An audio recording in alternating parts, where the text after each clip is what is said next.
자, 심층 인터뷰 오늘은 부동산에 대한 이야기입니다. 작년 상반기에 하락세를 보이던 이제 전세 가격 지수가 하반기부터 조금씩 회복하기 시작했다. 네. 근데 뭐 발표를 보니까 전월세만 올랐다고 하더라.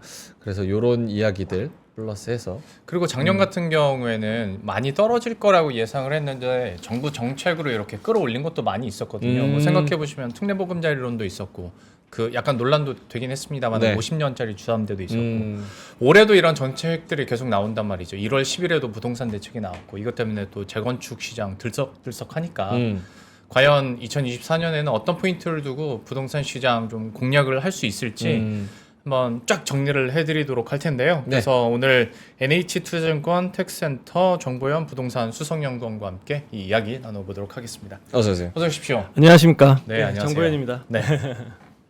주제가 위기와 기회, 계속되는 동상이몽. 네. 이거를 조금만 풀어서 설명을 해주신다면 짧게. 네, 그러니까 작년 이맘때 그 둔촌주공 아파트 일반 분양이 그 예상보다 1순위 청약 경쟁률이 좀 저조하면서 네. 정부의 대규모 규제 완화 정책 발표가 있었고 누군가는 이제 용기를 내서 그 계약을 했었고 안드로메다 번호 정도 뒷정도 있었어도 기회가 좀 돌아왔었고 그 위기감 때문에 계약을 안 했던 분들도 계셨고요. 그러니까 돌이켜 보면 누군가한테는 그래도 위기 속에서 기회가 있었고 누군가는 좀 아쉬웠었고 근데 이런 분위기가 올 한 해도 유지가 될 것으로 보고 있고요. 그래서 위기와 기회가 상존하고 있고 동상이몽은 매매 시장이 매도인들이 생각하는 가격과 그리고 매수인들이 생각하는 그 적정 가격의 눈높이가 역대급으로 좀 벌어져 있기 때문에 서로의 좀 생각이 너무 좀 다른 것 같아요. 그래서 올 한 해를 좀 약축할 수 있는 키워드로 좀 이렇게 삼아봤습니다. 우리 수석님은 어느 네. 쪽에 조금 더 뷰가 가까우세요? 그 매수자와 매도자의 그 눈높이 사이에서? 현재는 매수자 눈높이 쪽에 조금 더 가 있습니다. 아, 현재는? 네네. 서로 간극이 매수 매도자가 간극이 있는 건 주식 시장이랑 부동산 시장이랑 똑같은데 그러니까요. 다만 어느 쪽이 조금 더 우위가 될 수 있을지는 이것도 또 다르네요. 맞네요. 매수 쪽으로 얘기를 해주셨고 네. 그러면 뭐 본격적으로 하나하나 얘기는 해보도록 할 텐데 뭐 현황 파악부터 한번 해보도록 하겠습니다. 네. 아무래도 시장에 대한 불안감들도 있고 이게 다시 회복을 할까에 대한 의구심이 있다 보니까 사실 적극적으로 내가 사자라고 할 수는 없고 네. 사고 싶은 게 있으면 일단 전월세 한번 가고 네네. 거치고 가자라는 게 뭐 일반적인 생각들일 텐데 이게 네네. 실제 수치로도 좀 나타나고 있는 것 같아요. 예, 저희가 이제 매매 시장을 그 점검하기 전에 일단 실수요 시장의 전월세 시장부터 좀 살펴봐야 될 텐데요. 네. 자료를 좀 준비를 했습니다. 이제 보시는 페이지에서 연두 색깔로 나와 있는 이제 그래프가 서울의 전월세 전환율을 뜻하고요. 이제 4% 후반대에 머물러 있고 밝은 파란색 그래프가 이제 전세자금 대출의 그 이자율을 얘기합니다. 그러니까 우리가 작년에 이제 역전세 얘기를 좀 많이 했었잖아요. 네. 그래서 전세를 선호하다가 은행이 이자 내는 게 더 유리해진 거죠. 그렇게 월세로 돌아갔던 수요가 다시금 은행의 이자가 좀 낮아지면서 그리고 전월세 전환율이 높아졌죠. 그러니까 1억 원이라고 하는 전세 보증금당 해당할 수 있는 월세가 45만 원, 50만 원 육박하면서 다시 좀 전세로 회귀한 이제 그런 모습이 좀 있고요. 지금 말씀드리는 거는 이제 금융시장 영역에서 좀 말씀을 드리고 있고 우리가 이제 매매 같은 경우는 집값이 떨어질 것 같으면 구매력을 갖췄다 하더라도 굳이 지금 장만에 나서지 않고 그렇죠. 한번 전세로 좀 선회할 수가 있는 그러니까 대기 수요가 있기 마련인데 네. 이런 임차 시장에서는 오늘같이 추운 날 바깥에서 노숙할 수가 없잖아요. 그렇죠. 들어가야죠. 대기가 없습니다. 바로 만기가 돌아오면은 계약을 좀 해야 되기 때문에 이 공간 시장에 대한 수급 여건을 좀 살펴봐야 되는데 작년 한 해 동안 이제 비아파트 유형에서 있었던 뭐 전세 사기에 대한 좀 안 좋은 이슈도 많았고 그러니까 사람들이 아파트에 대한 선호도 좀 많아졌는데 일단 매물 좀 현황 좀 보시면 전세 매물은 좀 꾸준히 좀 감소를 하고 있습니다. 그리고 새 집도 집들이를 앞둔 새 집도 감소를 하고 있고요. 여기에다가 그 다시 한번 또 분양 시장도 만만치가 않기 때문에 네. 이 수급 여건 또한 그 만만치가 않아서 매매 시장은 좀 어려운 분위기가 지속이 되겠지만 전월세 시장은 이런 공간 시장에 대해서 좀 수급이 달리는 거 그리고 금융 시장 여건에서 좀 이자율이 낮아진 점 이래서 좀 전세 수요는 완만한 회복으로 올 한 해 좀 전망을 좀 가져가고 있습니다. 그러면 전세 매물과 관련해서는 뭐 예를 들어서 전세 매물이 뭐 마르고 있다 뭐 그런 뉴스들도 그러면 나올 수가 있는 거예요?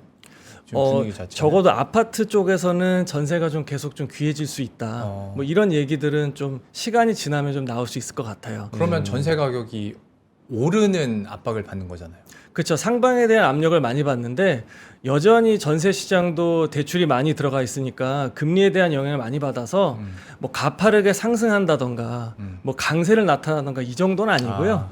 그동안 많이 하락했던 매매 가격보다 하락폭이 더 컸거든요.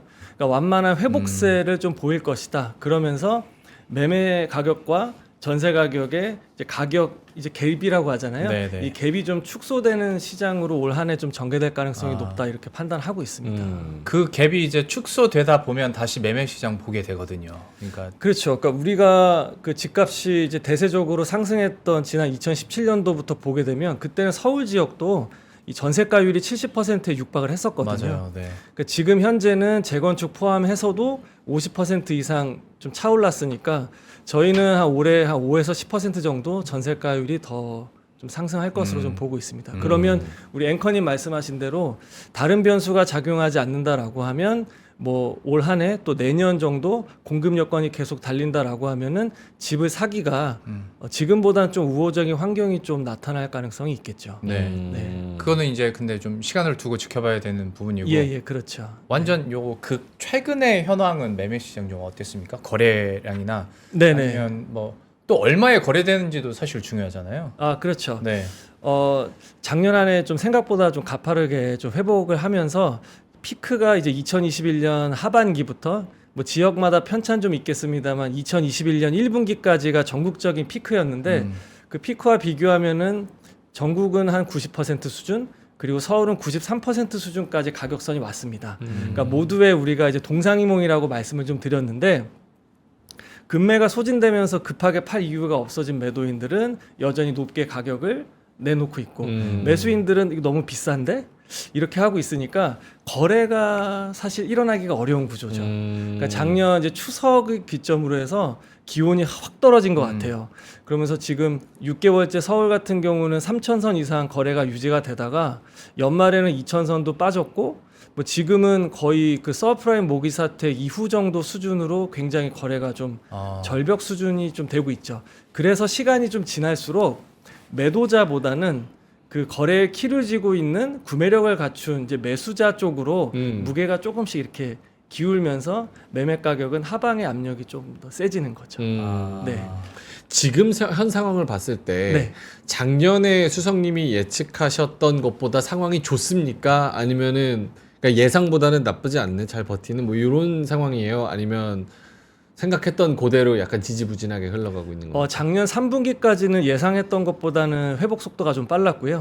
그러니까 거래를 할 수 있게 좀 규제나 빗장을 좀 많이 풀어줬고, 네. 그리고 가장 유효했던 것이 정부가 유동성을 제공을 해줬지 않습니까? 그러니까 40조 원 가까이 되는 이제 특례보금자리론을 이제 제공을 하니까 이제 9억 원 이하. 사실 서울에선 중위 가격이 10억 원을 넘지만 전국적인 스케일로 보면은 전체 주택의 80%가 이제 9억 원 이하다 보니까 네네. 여기서 특히 이제 실수요라고 할 수 있는 이제 젊은 세대들이 많이 좀 반응을 했죠. 수요가. 그러니까 3분기까지는 오다가 추석 즈음해서 DSR 관리 좀 타이트하게 들어오고 그리고 일반형에 대한 운영을 중단하다 보니 바로 또 거래가 또 식어가는 이제 그런 분위기. 맞아요. 예. 그래서 지금도 그런 분위기 좀 유효하게 좀 유지가 되는 분위기입니다. 그 뜻은 정부가 정책으로 심폐소생을 하지 않으면 네. 지금 부동산에 대한 수요는 역시나 약간 꽁꽁 얼어붙어 있다 이렇게 해석을 해도 됩니까? 네, 그렇습니다. 그 가격이 어느 정도 높게 와 있으면 그 시장이 상방으로 계속 유지가 되려면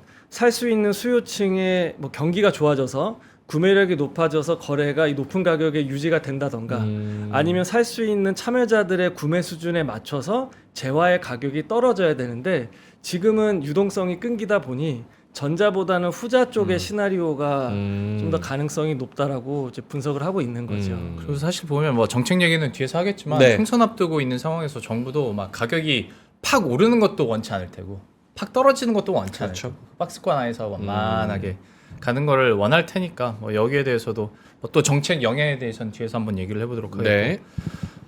저는 이제 8월에 전세 계약을 다시 해야 되거든요. 네. 그러면 이제 전세 계약을 다시 할까 아니면 살까 막 이렇게 하다 보면 일단 처음으로 보는 게 이제 분양 시장부터 네네, 그렇죠. 여기가 어서 됐으면 좋겠다라는 생각들을 하는데 분양 시장이 제가 느끼기로는 작년 초까지는 좀 낮은 분양가의 매물들이 있어서 도전을 네. 많이 했는데 갑자기 하반기로 가면 갈수록 분양가가 높아지는 거예요. 아, 그렇죠. 네. 이거 약간 접근하기 힘들 정도로 음. 분양 시장은 왜 갑자기 그렇게 올라가는 거예요? 일단 우리가 물가가 많이 상승했잖아요. 그래서 인플레를 잡으려고 미국부터 금리를 올리고 있는데 사실 인건비라든지 뭐 건자재 값, 그 시공비 그리고 공사에 따른 어떤 금융 비용이 급격하게 올라갔죠. 제 월급은 왜 급격하게 안 올라갑니까? 그러니까 이게 제 월급만 이렇게 안 올라가고 물가만 이렇게 올라가는지 모두의 공감되죠. 그게. 예. 네, 그러니까 물가가 올라서 예, 그렇습니다. 그래서 공사에 들어가는 기본적인 비용 자체 레벨 자체가 올라가니까 가격이 올라갔고 그리고 분양가 상한제를 적용받는 지역 자체에 대한 규제가 풀어지다 보니 네. 공급자 측면에서는 비용보다는 가격이 높아야 마진이 남는 구조잖아요. 네. 그래서 분양 가격은 올라가기 시작했고 그동안 공급이 좀 부족했다가 청약 경쟁률이 받쳐주니까 가격을 계속 높였던 거죠. 그래서 말씀하신 대로 8월 정도까지는 그래도 주변 지역 시세보다는 분양가가 좀 낮았어요. 네. 그래서 당첨이 되면 수분양자들은 이제 시세보다 낮은 차익을 안전마진이라는 구조로 덤벼들 수가 있었는데 네. 10월 넘어가니까 강남 3구나 용산 지역 같은 분양가 상한제 적용 지역 제외하고 나서는 주변 지역 구축이나 준신축보다 분양가가 더 높은 수준인 거예요. 그럼 이때부터는 참여자들은 고민을 하기 시작하는 거죠. 그렇죠. 가점 관리를 잘해 왔는데 과연 이게 입주 시점에 가격이 올라갈까? 아니면 지금 입지가 좀 괜찮은 곳이 있으면 차라리 매매로 좀 선회하는 게 낫지 않을까? 그래서 4분기부터 좀 이런 움직임이 보여지다가요. 아마 올해는 그 청약 인기 지역을 제외하면 나머지 지역들은 뭐 표현이 적합할지 모르겠습니다만 좀 분양과 기존 매매 시장과의 어떤 진검승부가 아마 있을 것입니다. 근데 그 대체적으로 그러니까 제가 그 시간을 오래 보내서 그런지 몰라도 분양에 당첨되면 안전마진이라는 관념이 그렇죠. 되게 네. 컸거든요. 네. 뭐 로또 청약까지는 아니더라도. 그렇죠. 네, 네. 그런데 이제는 그러면 그 관념을 바꾸고 그냥 분양가는 그냥 시세대로 생각을 하고 네. 구축대로 그러면 따로 알아보고 뭐 그래야 되겠네요. 지금으로서는. 네, 지금은 그렇게 투트랙 전략을 쓰는 게 좀 적합한 시장으로 좀 보여지고 있고요. 이제는 로또 청약의 시대는 규제가 적용돼서 인위적으로 가격을 눌러놓는 지역이 아니면 이제는 끝났다라고 보시면 될 것 같고 지금 같은 추세라면은 기존 아파트 매매 가격보다 한 5에서 10%는 좀 높게 그래서 청약을 넣을까 말까 항상 고민하게끔 만드는 그런 분위기가 유지가 될 겁니다. 부담스러워요. 그래서 잠깐 이제 그래프 제가 준비했는데 보시면요. 작년 여름까지 딱 이제 9월 되기 전까지는 경쟁률이 어마무시하게 올라갑니다. 맞아요. 네, 이때는 이제 당첨되고 나서 고민했던 그런 시기고요. 네. 저 때는 그리고 한 6, 7억짜리 그 분양가들도 많이 있었어요. 예, 그렇죠. 그러니까 지금 보통 이제 3종 일반해서 한 250% 용적률을 적용을 하면은 필요한 땅이 34평 기준으로 한 11평 정도 들어가거든요.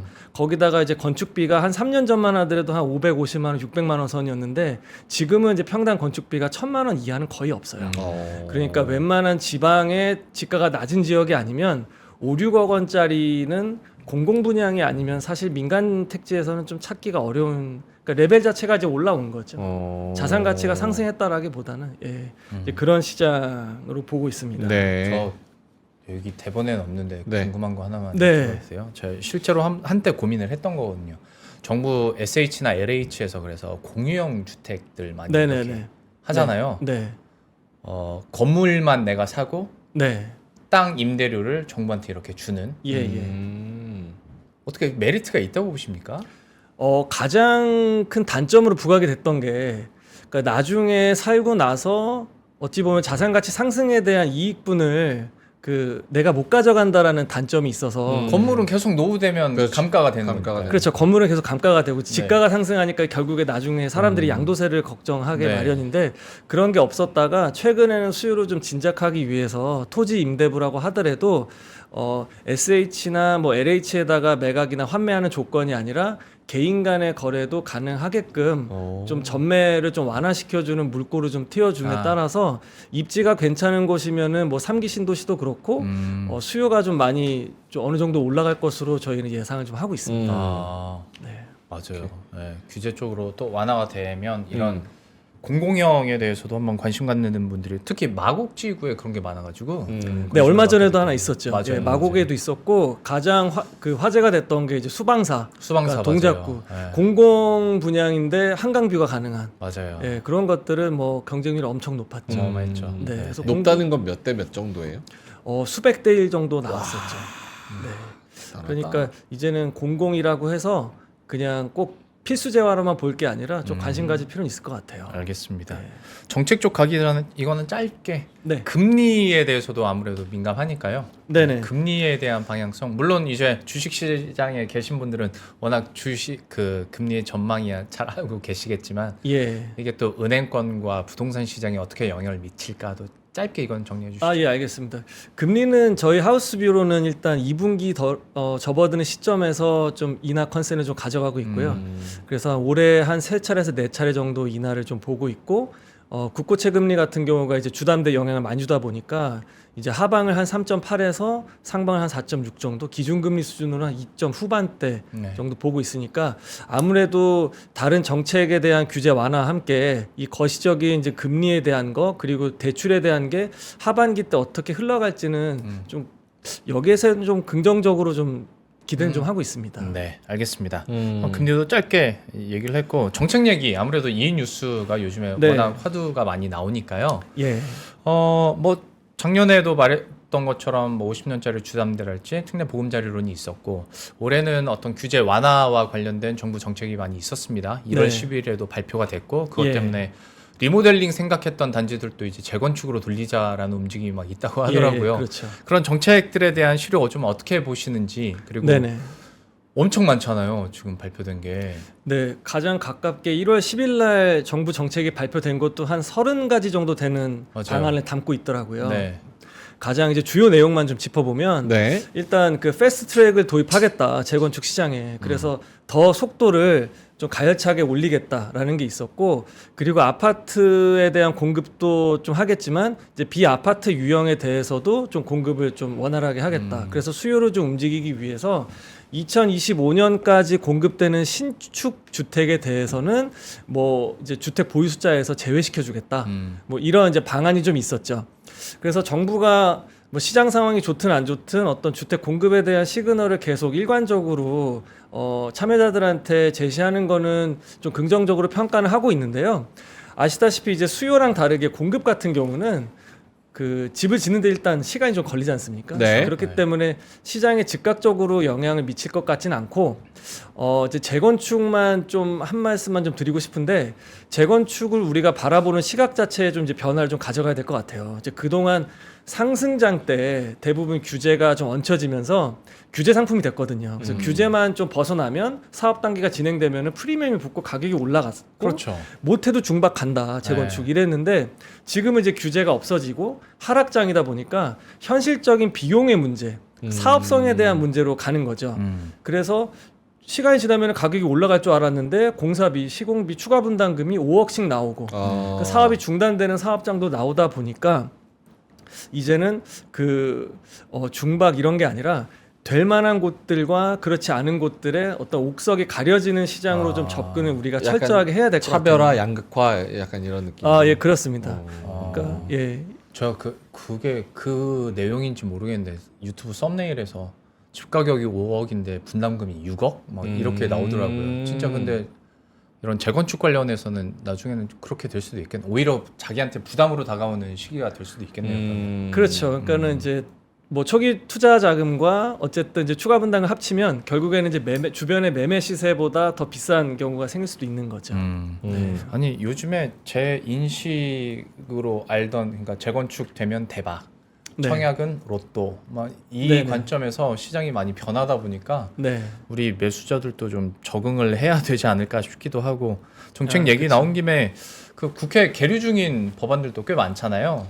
네. 여기 중에서 2024년에 부동산 시장에 좀 영향을 미칠 만한 내용들은 뭐가 있을까요?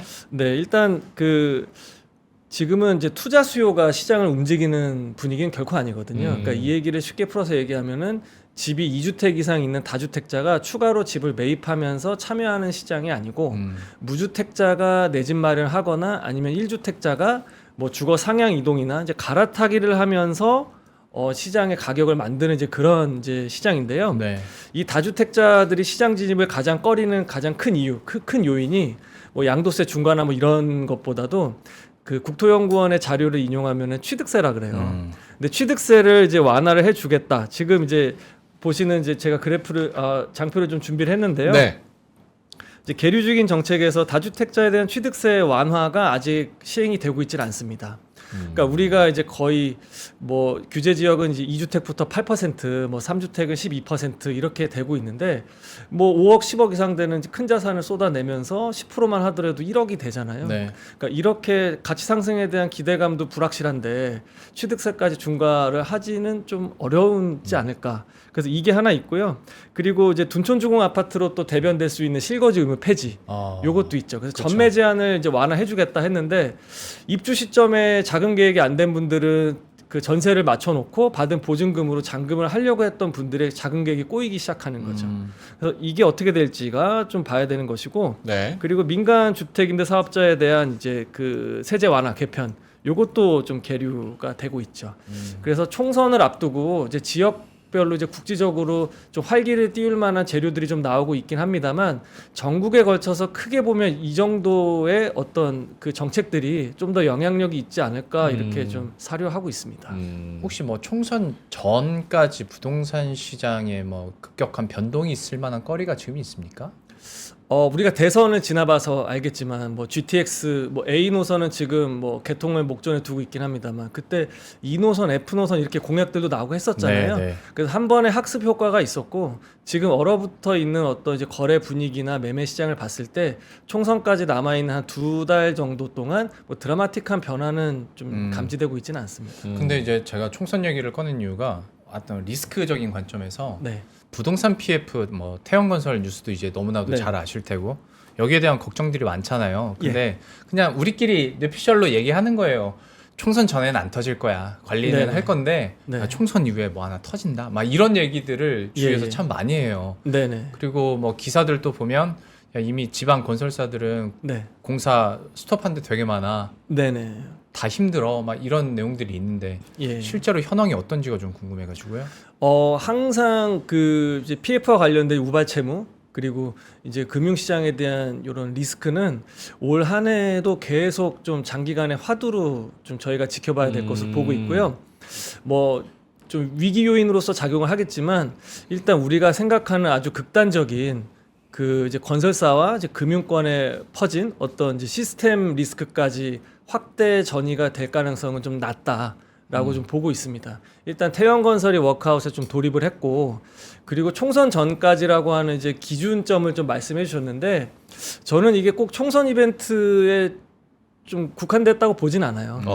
왜냐하면 이게 총선이 끝났다 하더라도 계속 뭐 실물 경제나 이제 건설 부동산 경기에 끊임없이 좀 작용을 할 것이기 때문에 정부가 강력한 의지를 좀 보여주고 있고 뭐 연체 이자에 대한 부담은 커져가고 있지만은 계속 막으려고 하는 의지가 있기 때문에 어느 정도 지방 건설사와 미분양의 우려 그 요번에 1월 10일 날 나왔던 대책 중에서도 미분양 대책에 대한 그게 좀 방안이 좀 나왔던 것처럼 이거는 좀 하방 압력은 있겠지만은 시스템 붕괴나 이제 가격 구조 조정까지 오는 그 악화 아주 최악의 그런 상황까지는 이렇게 내다보고 있지는 않습니다. 그래요. 사실 부동산 PF가 터지면 뭐 여기 부동산 건설사들도 건설사지만 증권사, 은행, 운용사 다 난리 나거든요. 안 사실. 엮여 있는 데가 어디 있어요? 그렇죠. 고민하니까. 일단 은행권은 좀 그 안전한 것으로 파악이 되고 이제 이금융권 이상인데 이게 이제 뭐 특정 금융회사에 치중돼 있지가 않고요. 이제 여러 회사에 걸쳐서 이제 분포가 되어 있어서 시간이 좀 확보가 되면은 좀 잘 그래도 안 무너지지 않을까 이렇게 예측은 좀 하고 있죠. 알겠습니다. 네. 그러면 부동산 시장에 좀 퍼져 있는 리스크랄지 그리고 정책들이랄지 그다음에 분양이나 매매 시장 얘기를 했는데 그러면 이제 수요자 입장에서 네네. 그러면 내가 2024년 부동산 시장 전략을 어떻게 가져가야 될 것인가? 특히 무주택자 같은 경우에 네네. 그럼 어떤 전략이 유효하다고 보십니까? 여전히 청약은 이제 목돈을 한 번에 준비 안 해도 된다라는 점에서 가점 관리를 잘 해오셨던 분들은 이제 경쟁률 높은 쪽으로 노려보시면 좋을 것 같고 네. 가점이 낮으신 분들은 어쨌든 청약제도 완화를 통해서 추첨제 비중을 좀 늘렸기 때문에 내가 살고 있는 생활 수급권에 맞는 신축이 온다라고 하면 일단 관심을 좀 가져야 될 것 같고요. 그리고 아까 말씀드린 대로 이제 주변의 어떤 이제 구축이나 준신축까지도 눈을 좀 넓혀서 그 원하시는 가격대에 좀 들어오면은 용단을 해서 이제 투트랙 전략으로 좀 가시는 것도 좀 좋을 것 같습니다. 그리고 1주택자 분들은 그 항상 이제 생각하시는 곳으로 좀 이사를 계획하신 분들이라고 하면은 마음은 상승장에서 움직이는 게 좀 편안합니다. 거래도 좀 쉽고. 근데 머리로서는 일단 거래 금액 자체가 좀 낮고 이런 침체기나 거래가 잘 안 될 때 내가 좀 원하는 집을 사기가 좀 좋거든요. 그래서 지금처럼 좀 소강 국면일 때를 좀 활용해 보시면 좀 좋을 겁니다. 또 그런 매물들은 잘 안 나오더라고요. 잘 안 나오죠. 그리고 유념하셔야 될 거는 거래가 쉽지 않기 때문에 덜컥 그 사놓고 내 걸 나중에 팔아야겠다 이러면은 내게 안 팔리죠. 그쵸, 작은 게 꼬일 수도 있죠.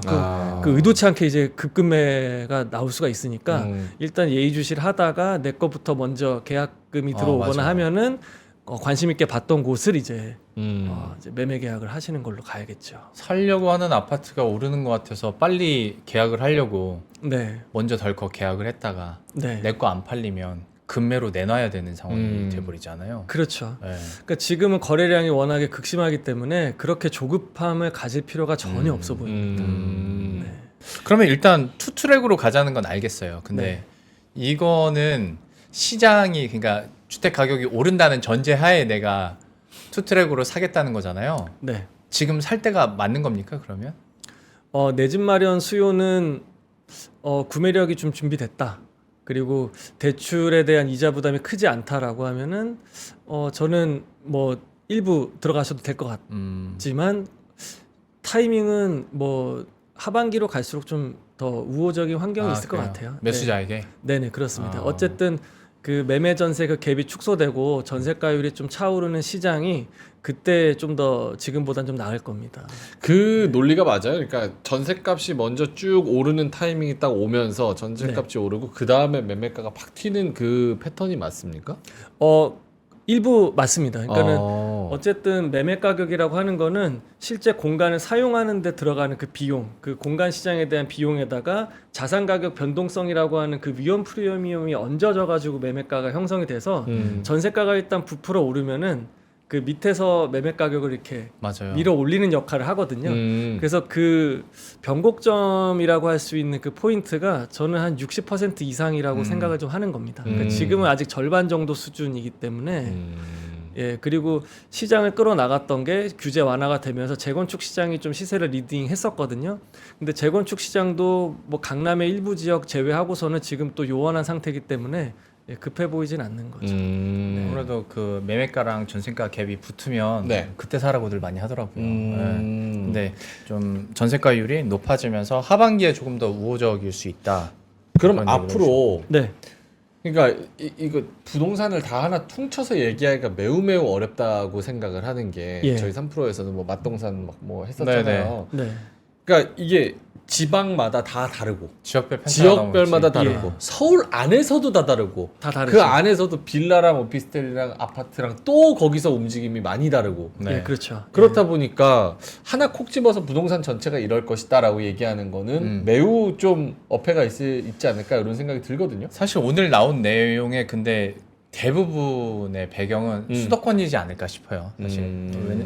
네, 그러니까 그 전망을 어떻게 가져가냐면 그 서울 수도권 같은 경우는 이제 정책의 온기가 남아 있는 일부 지역들은 소폭 상승. 정책에 온기가 남아있는 일부 지역은 소폭 상승. 네네네. 그리고 그 외 지역, 서울 외곽 지역과 수도권 지역은 매매 가격 약보합. 그리고 수도권까지 해서 전세 시장은 완만한 회복. 그리고 지방 지역, 광역시 포함해서는 그 매매와 전세 동반 약세 이렇게 좀 예측을 하고 있습니다. 그러니까 시장을 부동산을 이제 국지화시키기 때문에 그 일기예보처럼 이쪽 지역은 비온 후 개미인데 이쪽은 그렇죠. 해가 쨍쨍하고 그렇죠, 이게 다 그렇죠. 온도차가 다 다르거든요. 일기예보 표현 너무 좋은 것 같아요. 예, 그래서 지역마다 사실은 그 다른 시각으로 좀 맞아요. 접근을 함이 좀 원래는 정확하죠. 아유, 지금도 동네마다도 큰- 다른데요. 뭐. 그러니까 네. 동네마다도 다르고 옆 동네 길 하나 놓고도 다르니까. 아 그렇죠. 시세가. 예.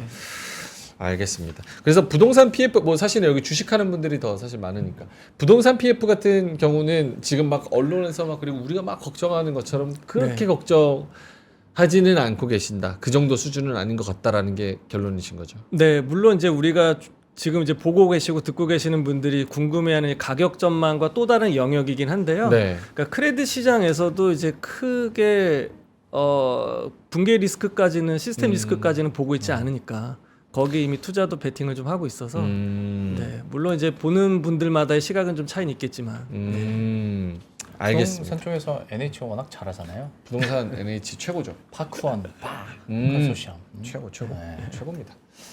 자, 알겠습니다. 오늘 혹시 추가적으로 하시고 싶으신 말씀, 요 얘기는 꼭 하고 싶었다 이런 거 있으실까요? 아니면은 요 정도면 됐습니까? 제가 뭐 준비한 이제 시황에 대한 얘기는 좀 거의 다 드린 것 같습니다. 네, 알겠습니다. 자, 그러면 다음번에 또 부동산에 어떤 변화가 있다면 네. 수석님은 다시 모셔서 한번 이야기를 나눠보도록 하겠습니다. 오늘 심층 인터뷰 왜요? 아 다음 출연자 가지 않았다고? 아 그래도 여기까지 바쁘세요? 있으면 인사는 해야 되는 거 아닙니까? 아닙니다. 사실 뭐 준비해온 것들은 있는데요. 네네. 예.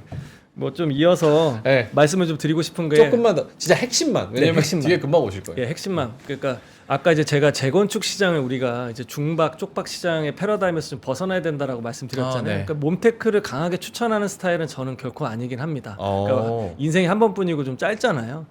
그래서 그러면 이제 사업성이라고 하는 걸 우리가 어떤 걸 좀 심플하게 기준을 놓고 좀 판단할까 이게 좀 도움이 됐으면 하는 의미에서 앞으로 사람이 진행하는 사람 속까지는 알 수는 없습니다. 근데 그 아파트 단지라고 하는 그 사업장이 갖고 있는 태생적인 하드웨어가 있잖아요. 네. 대지 지분, 용적률 이런 거. 그러니까 그런 걸 보실 때 일단 기존에 지어진 용적률이 있을 거고요. 네. 뭐 일기 신도시 특별법이나 노후계획도시 특별법으로 나오는 계획 용적률과 허용 용적률이 있을 거예요. 아. 그러니까 아직 지어지지 않은 용적률이 있는 거죠. 그러니까 나중에 재건축하게 되면 더 찾아 먹을 수 있는 거. 이 폭이 넓은 아파트 단지를 선별하는 게 그래도 위험 확률을 좀 많이 줄일 수가 있을 겁니다. 그러니까 기존 마지막에 용적률과 키스가 나오네. 예, 허용 용적률의 차이를 그러니까 일기 신도시 분당일산 요새 그런 거 많이 보시거든요. 그래서 그런 거 보면 좀 그래도 실패 확률을 좀 줄이지 않을까. 예, 이렇게 생각이 좀 되고 있고요. 네. 되게 중요한 포인트가 네, 그리고- 마지막에 추가 질문에서 나오네요. 네, 뭐 끝났으면은 물러가고 아니면 조금 할 얘기 더 해도 되면은 아니, 30초 얘기해도 되고. 아, 네. 끝내시죠. 요즘 예. 뭐 요새 근황 얘기할까요? 뭐 아쉬운 얘기가 뭐 있어요? 아니요, 아쉬운 건 아니고요. 네. 뭐 준비는 많이 해왔습니다. 항상 이제 네, 뭐 많이 네, 해왔기 네. 때문에 이제 수도꼭지처럼 틀면 나와서 워낙 이걸로 한 4시간 하실 수 있겠죠. 아, 맞아요. 워낙 또 방송도 잘하시고 하니까. 근데 또 뒤에 언더스탠딩 팀이 예, 예. 와서 다음에 모셔서 네. 제대로 얘기를 한번 들어보도록 하겠습니다. 자, 오늘 좋은 말씀해주신 심층 인터뷰 NH투자증권 정보현 현 맞죠? 예, 현입니다. 네, 정보현 수석연구원님이었습니다. 고맙습니다. 감사합니다. 자, 저희도 이제 가야죠. 네. 네, 하이닉스 실적과 어떤 이야기들이 나오는지 코멘트 잘 확인하셔야 되겠고요. 하이닉스 실적에 대해서 아까 보니까 되게 약간 좀 부정적인 전망을 하시는 것 같아요. 제가요? 네. 아, 저는 무조건 박수 치는 거예요. 아 그런 건 아니에요. 저는 서프라이즈 제가 예측했던 클로징 벨에서 다 한번 얘기했거든요. 네. 완전 대박 서프라이즈. 네. 코멘트도 좋아. 네. 그러면서 자, 반도체 진짜 믿을 건 HBM이구나. 네. 반도체 쫙 해가지고 시장 쫙. 기원합니다. 안 되면 이제 바로 티켓팅 하는 거죠. 우리 다 같이 티켓팅 네. 호주로. 네. 아, 네. 하이닉스 실적에 날렸습니다. 네. 자, 그러면 저희는 이만 여기서 물러가도록 하고요. 좋아요 한 번씩 눌러주시고 댓글 많이 달아주시고 저희는 여기서 인사드리겠습니다. 고맙습니다. 고맙습니다. 장 시작 전부터 종료까지 쏟아지는 수많은 뉴스와 정보들. 이 중에서 어떤 것이 투자에 정말 도움이 되는 정보일까요? 3프로의 증시 셔터맨 박근영 마스터가 직접 정보를 선별하고 투자의 힌트를 드립니다. 시간도 아끼고 투자 아이디어도 얻는 시간, 박근영 부장의 마켓 힌트와 함께 하세요. 자세한 사항은 3프로 TV 앱과 홈페이지를 확인하세요.